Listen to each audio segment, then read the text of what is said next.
Welcome to Sunday Extra. It is Sunday, July 31st, 2016. I'm Stephanie Guadian. Glad to have you with us this evening. For the next half hour, we are going to take you back to Storm 2006. The 10-year anniversary is tomorrow, August 1st. We'll be talking about the uniqueness of that storm, its impact, and what the city is now doing to with your stormwater fees to try to solve the problems that were left behind. We're also going to be looking to the future. Our guests tonight are from the National Weather Service and El Paso Water. Both agencies have seen some big changes over the past decade. Remember, you can always email us with your comments and your questions right now to ABC-7 Extra at KVIA.com. You can also reach us at 915-496-1771, and on Twitter, just make sure to use the hashtag ABC7 Extra. Storm 2006 set records for the amount of rainfall and the devastating flooding that followed, and it was not anticipated to be the disaster that it was, but a lot has changed in weather forecasting since then. The moisture crept in early on July 27th, hitting the lower valley with mudslides at Clinton Fabens. Then the morning of August 1st had most El Paso meteorologists really concerned. So we had a flash flood watch, anticipating that there might be some issues. And then right around the last hour of my shift, around 7 a.m. in the morning, is when everything started opening up. I knew that this would be something that we would remember for a long, long time. This was the setup. A very moist tropical air mass, light southerly winds driving in all that Gulf of Mexico and Pacific moisture, along with a stubborn low-pressure system that just didn't want to move, producing one storm after another. Each individual storm only dropped half an inch, 3/4 of an inch, but then the next one came into the same thing just a few minutes later, and then the next one after that, and after that. And before you knew it, parts of the west side had received 6 to 8 inches of rain. Rainfall amounts in one day that rival what we receive in an entire year. You can see from Doppler rainfall estimates that widespread heavy rain, especially west and northwest El Paso. Tracking weather in the storms has improved since the flood. I mean, we have upgrades to Doppler radar, better satellite imagery, and we're putting a lot of these WeatherNet sites all across town. But the biggest change is certainly social media. It's given us a little bit better idea of what's happening on the ground. When we have significant weather, we bring in extra staff, and in the last couple years, we've actually developed a position called communication person, and that person would be sitting on a computer monitoring our Twitter and our Facebook, our YouTube feeds. The pictures and rainfall measurements you send are making a difference in the way we track severe storms and share information on weather emergencies. The radar did great, but it's still best to see it with your eyeballs. And we've learned from a social science point of view that people are more likely to take action if they can actually see what's happening. And I should mention that Doppler Dave is actually out of town this weekend. Otherwise, he would have been here with us tonight. If you were here in the borderland 10 years ago, you were most likely trying to protect your property from the rising flood water. The water utility estimates Storm 2006 caused more than $200 million in damages to homes and businesses, more than $100 million in damage to the city's stormwater system.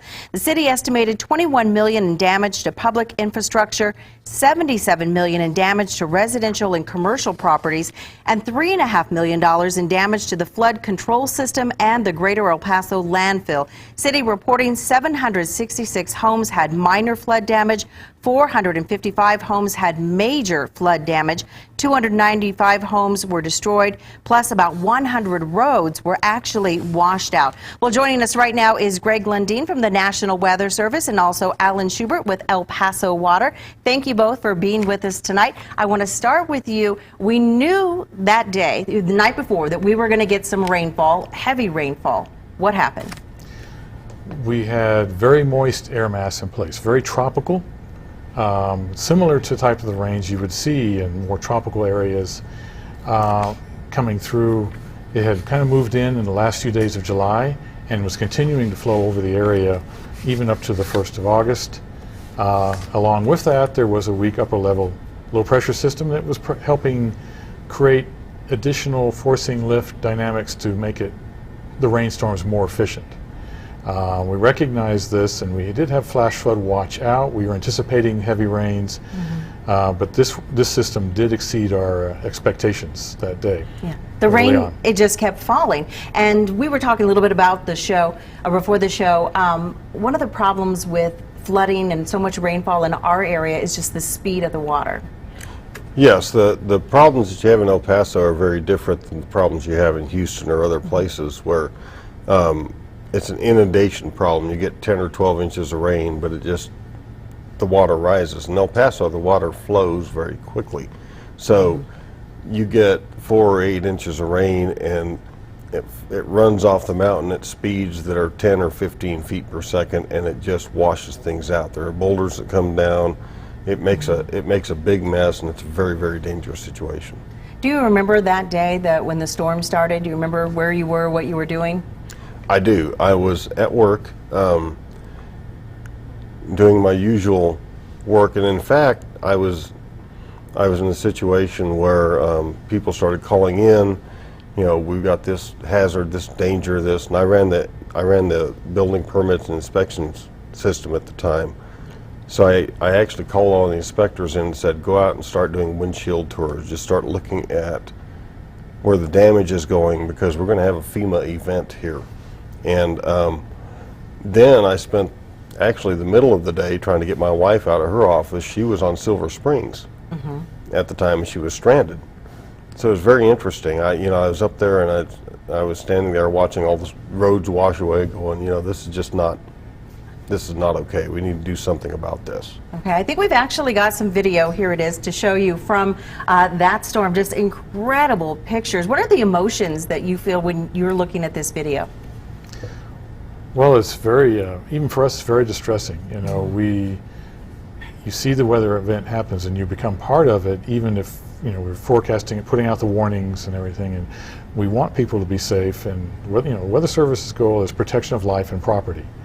And it's always kind of stressful to see these kind of events play out, especially in the city. And this, as you said, the water was flowing very fast. It's very destructive, and so we were very concerned through the event. And what happened that we didn't have the infrastructure back then to deal with this type of rainfall? Well, honestly, flood control was never a real value for the city of El Paso, and I'm not sure that's any different from other cities.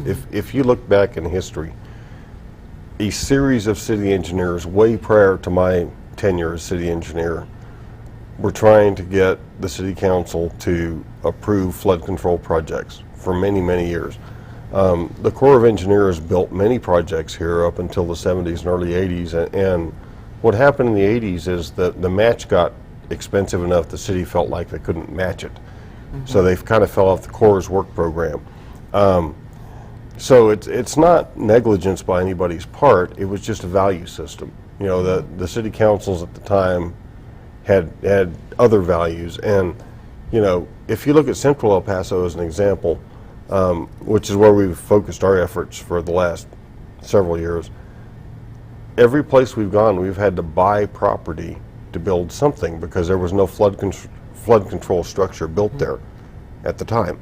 So it's just, I think it's a change in the values of society with regard to flood control. Yeah, certainly not an easy fix. No. We have a caller we want to listen to. Go ahead. Hi, can you please have the El Paso Water representative explain the money that was wasted when they have to redo the reservoir on I-10 and Piedras because of their gross miscalculation? Did you get that? Some work that was redone? I think I heard it. What happened is we bought a little bit of property and built a basin, and we knew at the time the basin was undersized. So, the problem was we didn't want to have to buy out a whole bunch of private property, and the CEO and president at the time felt very strongly they didn't want to buy property out. So they built this little basin to try to do some good, and it did some good. But then we bought 20 or 30 more properties out to build bigger basins We've got a very, very large basin on Gateway West. We're going to be building a twin on Gateway East. We tunneled a 5-foot diameter pipe under the interstate. So I will tell you, the money wasn't wasted. It's just it's a process. Last year, the interstate should have flooded and didn't. I won't tell you it won't flood again because there's always a bigger flood coming, but it's just a process. You know, we built the smaller one, we built the bigger one, we continue to try to expand the system, but we have to buy property to do it, and that's not something we take lightly. We don't take knocking on people's doors and asking to buy their home lightly. At the very least, the storm was a big wake-up call, right, for our city? Oh, absolutely. And so is that when the introduction of the stormwater fees happened? Well, it happened after that. The storm happened in 2006, and then subsequent to that, the city manager, Joyce Wilson, and the president and CEO of the water utility, Ed Archuleta, started working together to form the Stormwater Utility.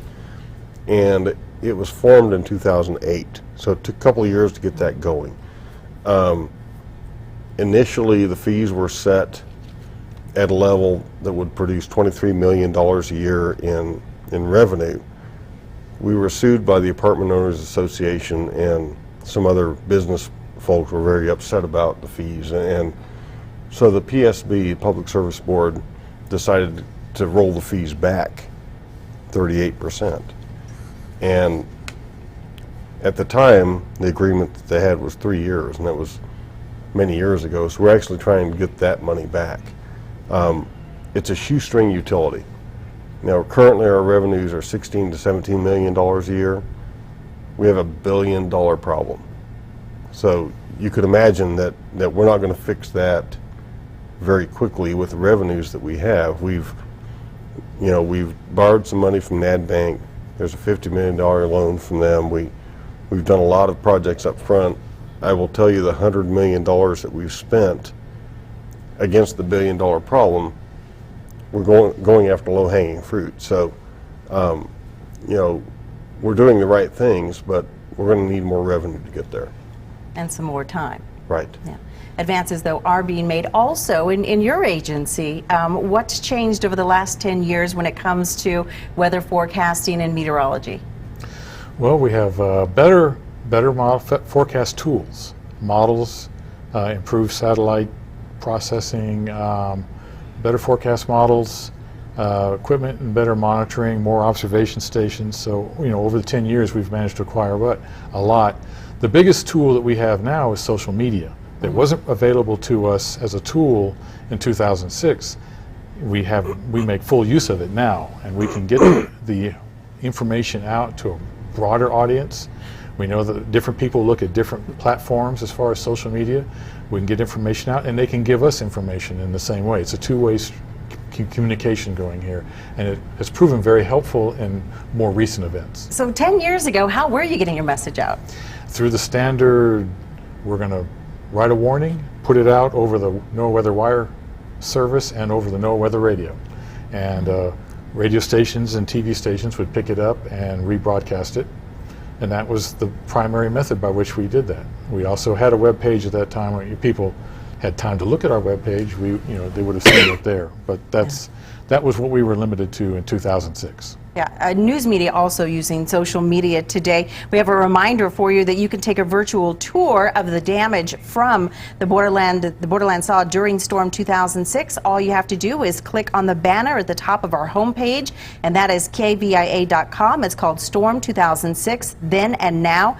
That will take you to an interactive map where you can watch some of our old reports. You can also look at pictures and slideshows. You are watching ABC-7 Extra. When we come back, we're going to have more about the money being collected from the stormwater fees to make sure the borderland can protect itself from another devastating storm. And if you would like to share your comments or your questions for one of our guests, you can call our comment line 496-1771. And if you're online right now, you can email us to ABC7extra at KVIA.com. And you can also tweet me, Guadian, ABC7. Just remember to use the hashtag ABC7Extra.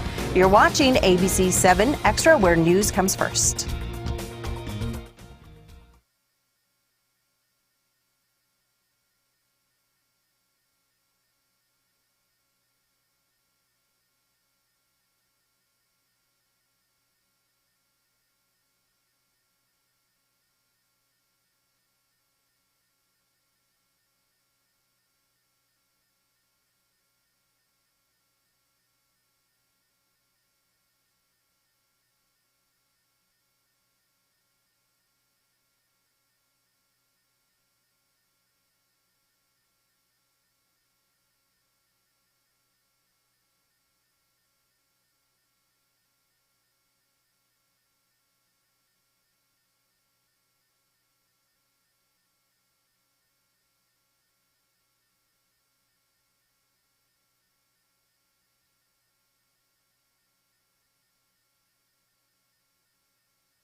Welcome back. Well, it has been a decade since Storm 2006 record rainfall causing $200 million in damages to homes and also businesses. 3 years later, El Paso Water formed a new Stormwater Utility. ABC-7's Darren Hunt brings us up to date on what has happened since Storm 2006. The water runoff from the mountain is just ripping through here. The drainage system was poorly engineered for a century and poorly maintained for a century. We as a city had not been taking care of these potential problems for many, many years, or maybe ever. I-10 suffered massive flooding. As dams and retention ponds overflowed, the water flowed to this neighborhood near the Spaghetti Bowl. This is where the water was coming underneath the freeway and into this neighborhood where there were rows and rows of homes. The transformation is remarkable. A new retention pond over here and this beautiful new park. There's been a tremendous amount of effort done between 2006 and today. Alan Schubert is VP of Operations for El Paso Water. From the buyouts of the properties we did then for the Saipan Park Pond and the Moad area to the channels that were built, after Storm 2006, and then all the work, the follow-up work the Stormwater Utility has done. It's been an awful lot of effort. The stormwater system is currently made up of 21 pump stations, more than 300 ponds, nearly 40 dams and basins, more than 250 miles of channels, agricultural drains, and storm drain conduits, and upwards of 6,000 storm drain drop inlet. In very round numbers, we're $100 million into what's basically a $1 billion effort. The stormwater fee for an average home is about $3 a month, with a 30% hike projected over the next 3 years. The commercial rate can run as high as $500 a month for large businesses like car dealerships. There was no funding until the Stormwater Utility was established, and frankly, there's still not enough. ABC-7. Thank you. Joining us again is Greg Lundeen from the National Weather Service and also Alan Schubert with El Paso Water. Thank you guys for being with us. We've also been asking people to call in with their comments or questions, and I think we have a caller now. Go ahead. Yeah, I just have one question. Did I hear correctly that all you guys are focusing only on Central, on the flooding? That would explain a lot of the damage to my place on the west side. Thank you. Okay, so he was asking, whether or not we're just paying attention to Central. That's not the case, correct? Well, it is not the case. We have focused our efforts on Central because of the interstate flooding problem, and because the problem is probably most intense in Central historically. West Side has some very serious flooding problems, as does Lower Valley, the Upper Valley, and East Side to a lesser extent. We have spent a lot of money on West Side. Most of the money that the city spent after Storm 2006 was on West Side because most of the damage was on West Side. Followed by Northeast. Then subsequent to that, the first really large project the Stormwater Utility built was Northeast. It was Northeast Channel number 2, which is around Butterfield Trail Apartments. Subsequent to that, the Stormwater Working Committee said, you guys need to figure out this interstate flooding problem. And we said, all right, we're going to focus our efforts in that area. But I will tell you that after this, we have an internal debate about whether we go to Dyer or Donovan in terms of which place we go to focus our efforts further. But to do a little bit in every area doesn't work very well. You're better off trying to get a system done at a time. And the Central system was probably the most critical system to us, and that's where we focused our efforts. Do we know what's next? Either Dyer or Donovan. When are we going to know the answer to that question? Soon, because we're actually getting on top of the Central problem. We just finished the Magnolia Pump Station. Mm-hmm. It's the largest single project we've built. It's a $24 million effort to take flooding off of the interstate to the river, and it's a brand new pump station that does exactly that. Picks water up at Piedras and Gateway West and transfers it to the river. We've got some work on Dallas Pump Station, which is just a little bit west of there. We've got that very large Gateway Pond project we spoke about earlier that was just a little east of there. Mm-hmm. So, we've done a lot of work in Central. It's time for us to look at the other areas. We're looking at a strategy for Dyer and a strategy for Donovan. Donovan's a little bit complicated because the IBWC has built a levee project, and while levees keep the river inside the river, they cause an interior drainage problem where you've got to get water into the river. So we've got plenty of challenges in front of us. Plenty of projects and a lot more work. We have another caller. Go ahead.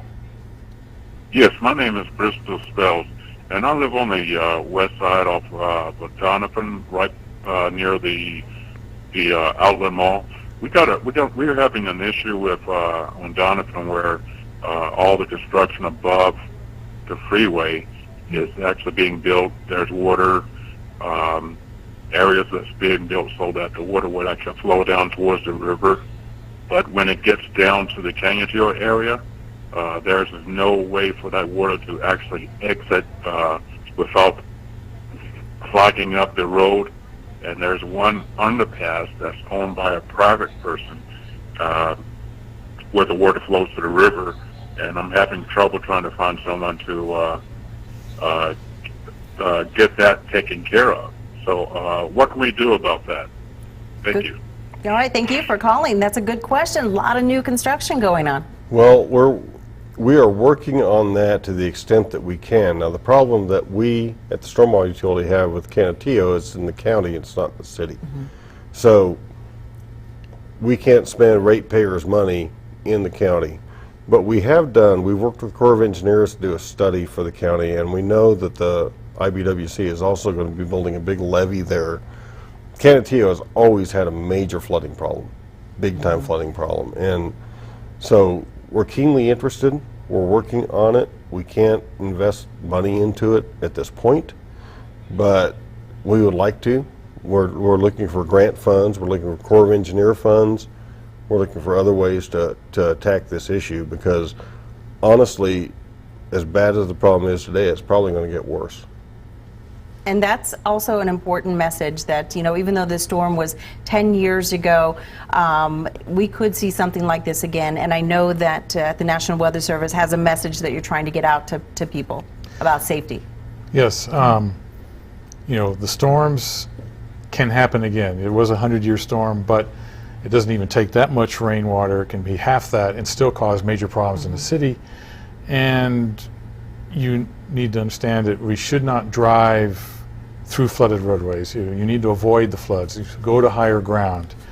We have a slogan that we like to use frequently, which is turn around, don't drown. The water flowing here through the streets when it's trying to clear out the storm water is flowing fast. Even heavy vehicles can be swept away and swept off into ditches or into deeper water where your life could be in great danger. It's better just not to even enter a flooded street. I live on the west side, and I've seen you guys do the stormwater fees on my water bill. Donovan and Montoya still get flooded every year, as well as Red Road. And I saw what y'all did with Country Club, and I don't know where you guys went wrong with planting trees under electrical outlets, like electrical lines. Seriously, you're going to have to redo that, and we're all paying for it? I would love to hear your feedback on that, because people have spent millions of dollars, and I haven't seen where the help is coming from. Thank you. Have a good night. All right. So thank you. We're getting a lot of calls from folks out on the west side hoping to see some help construction in their neck of the woods. So let me address her comments from the end to the beginning. The trees on Country Club were a city project that weren't Stormwater Utility funded. They were part of the city standards for putting landscaping along major arterials. And I won't weigh in on that. That was a standard set by the council at that time. With regard to Montoya and Donovan, that section of Donovan is TxDOT highway, so we can't address it. I'd like to address it. I actually live in that area. I live off of Donovan, not too far from there. So clearly there's work that needs to be done there. We'd like to get work done there, but it's not in our jurisdiction. Red Road, the city did some work after Storm 2006 to put some drainage in off of Red Road to the Montoya Drain, Red, Mulberry, Lindbergh, and it has made some difference. But, you know, the reality of being in the valley is the valley tends to flood anyway. So I think it's better than it was, but there's a lot of work left to do. Okay. Let's go ahead. We got a little bit more time. Take another call. Yes, I'm calling from the lower valley, and I remember that storm. My sister lives in an area where nobody goes in. Willie Gandara lives in the same area, and at that time, they fixed the road to where Willie Gandara lives, and the rest of the road was left untouched. The poor people there still continue to struggle, coming in and out. Ambulances can't go in, fire department can't go in, butane tanks are used over there, and gas trucks couldn't go in. Who are they supposed to call to get that road fixed? Thank you. What road is this? I did not hear that. I heard she was talking about Willie Gandara, I think. Somewhere in the lower valley. Yes. In the lower valley. Why don't we listen one more time? Yes, I'm calling from the lower valley, and I remember that storm. My sister lives in an area where nobody goes in.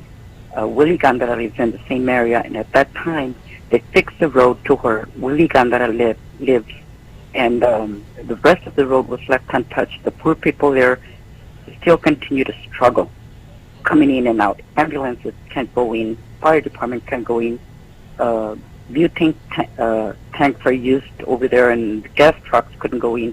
Who are they supposed to call to get that road fixed? Thank you. I think that is a road that's in the county, in Socorro, and they have a huge problem, a really, really big problem, and unfortunately the Stormwater Utility can't fix it. But what we have done is we've reached out to the county and the cities, Socorro and Vinton and several other cities, to try to start putting together more of a comprehensive county master plan. The challenge is funding, and they have a major problem down there. I wish we had the money to go fix it or the ability to go fix it, but we don't. So when we look back in El Paso after the 10 years, where are we in the development when you look at the big picture? Are we third of the way there, halfway? We're 10% of the way there. Okay. I mean, you know, the good news is we've done a tremendous amount of work, and we've captured a lot of low-hanging fruit. So, you know, the interstate is going to flood much less often. I'm not going to tell you it's not going to flood. We've done a tremendous amount of work in central and northeast, a little bit on the west side, a big project on the east side. We did a very large project on Lee Trevino. We're working on an area called Pico Norte, which is another very big project on the east side. So we're spreading it around town. I don't want people to think we're just focused in central. But as initially the Stormwater Master Plan said, we had $650 million worth of projects to do. And as we keep focusing in, that number keeps growing. So it's more like $1 billion. We spent $124 or so million against it. Darren asked me when he interviewed me when we would be done, and I'd say, you're never done. You're never done with flood control. Because the standards change, the issues change, the town grows. So it's just an ongoing effort that will be ongoing forever. All right, but at least we're on top of the game and moving forward compared to where we were 10 years ago. Absolutely. And much better at forecasting storms like this. And getting the information out. Exactly. I want to thank you both very much for being with us again on this late Sunday night. My guest, Greg Lundeen from the National Weather Service, and also Alan Schubert with El Paso Water. I want to thank you for joining us and staying up. I'm Stephanie Guadian. This has been Sunday Extra. Have a great week ahead.